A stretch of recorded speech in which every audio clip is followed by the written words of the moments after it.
hospital for a little while. 3 years later, my husband left me and it was just Moira and me. We were always very close. So much so that Moira sometimes called me Lorelai because we were just like the Gilmore Girls. Just not as much witty banter. This was until she went to a state college about 3 hours away. We would still talk on the phone every day and she would come home for the weekend a few times a month. But I understood that she needed her space as she developed as a functional adult, so I tried to give her as much space as she needed.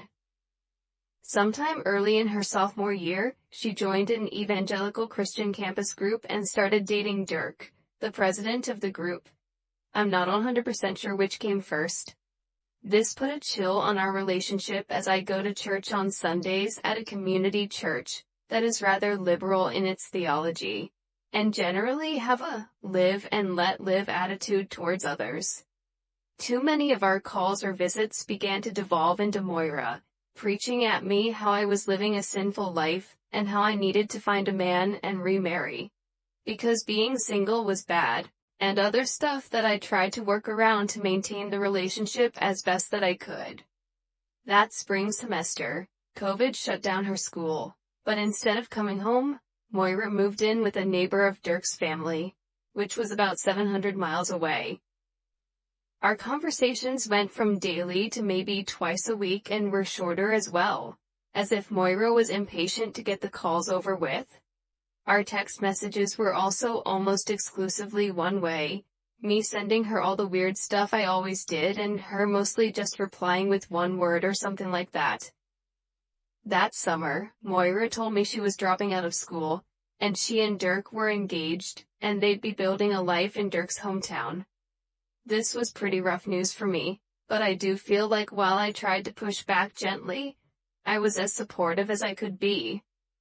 The wedding was in October of that year and it was a lovely event, although I felt like most of Dirk's family and the folks from his church treated me like I was a space alien. That was also the first time I had ever seen Dirk in person and spoken more than 5 words from him, and the majority of our conversation as the wedding was winding down was him encouraging me to switch to a better church for Moira's sake. After a few months, calls started to come more frequently from Moira. She was clearly struggling with adjusting to being married, and not really knowing too many folks, although she always insisted that Dirk's parents and siblings and the church folks were super nice. But she wasn't working and she wasn't in school, and I think she was going a little crazy with boredom.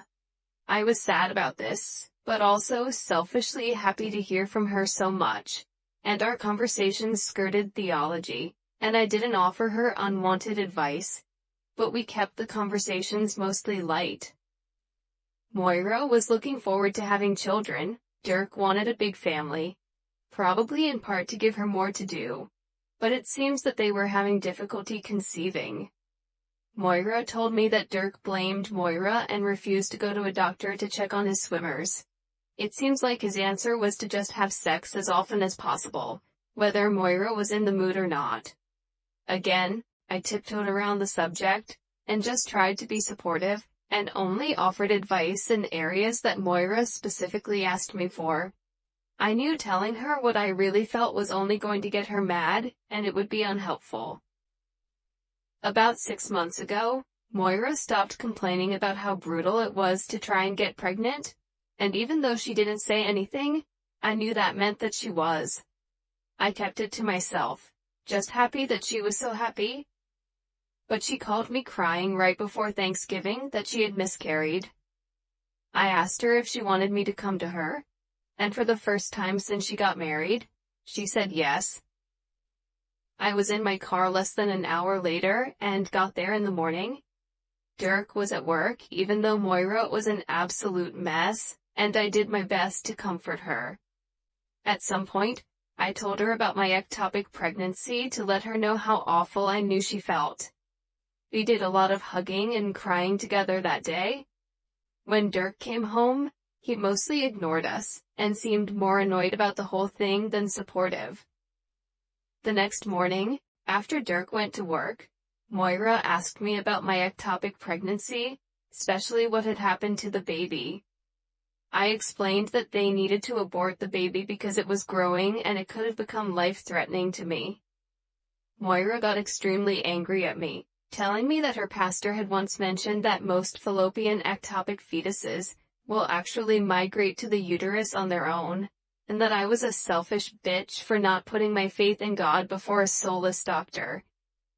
I was stunned, and I regrettably lashed out at her, telling her that her pastor was full of shit, and that as much as I wish I hadn't had to have an abortion, it was the only reasonable choice, and any real Christian would understand that. Moira told me to leave the house right away. I tried to apologize, but she told me her miscarriage and trouble having children was definitely punishment for me killing my baby. I fled the house in tears. Since then, Moira doesn't answer my phone calls, texts, emails, anything.